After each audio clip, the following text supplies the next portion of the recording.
ચાલો સરસ મજાની વાર્તા છે ચાંદો પકડ્યો. પણ આપણા પુસ્તકમાં જો આપણી પુસ્તિકામાં વાર્તા બતાવેલી છે ચિત્ર વાર્તા છે. આ ચિત્ર વાર્તા એમાં બધા વાંદરા ને ઝાડ ને બધું બતાવેલું છે. ચાંદો ને આ જે બધું બતાવ્યું તળાવ છે. હવે એના ઉપરથી આપણે વાર્તા બનાવીએ. તો એક મોટું જંગલ હતું.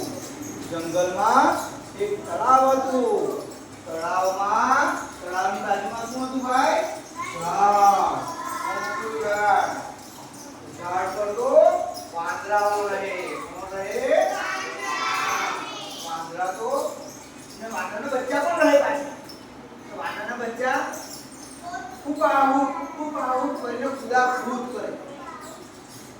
હેરાન કરીને આવી બધાને તોફાન મચાવી દે.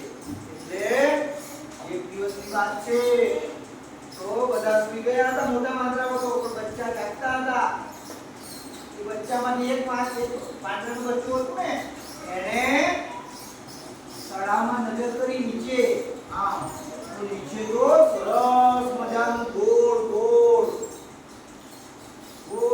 ચમકતું કશું દેખાયું. વાંદરાના બચ્ચાને ખબર નથી કે આ ચાંદો છે, પણ ગોળ દેખાયું એટલે તો ખુશ થઈ ગયું. ઓહો સરસ મજાનું ચમકતું ખાવાનું છે. આ તો સરસ મજાનું ખાવાનું છે, કઈ ફળ છે એવું લાગે.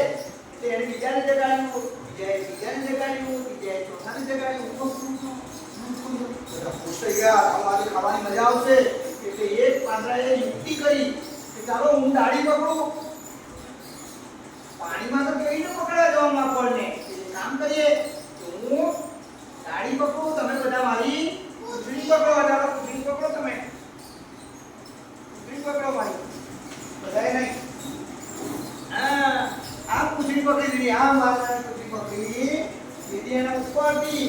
હવે જેવો વજન વધ્યો, આ બધાનો વજન વધી ગયો ને એટલે સીધી આ પહેલો જે વાંદરો હતો એની પકડ છૂટી ગઈ અને દિવાલ તેને નીચે બધા નીચે પડી ગયા. એટલે પેલું ચમકતું ફળ લેવા જાય છેલ્લું વાંદરું આ બચ્ચું લેવા ગયું. એ પહેલા તો દબાક તેને નીચે પડ્યા. એટલે બધા વાંદરા જાગી ગયા અને કહ્યું બધા હસવા લાગ્યા. આમ કરીને મજા આવી. પાણીમાં ડુબાકા મારી દીધા.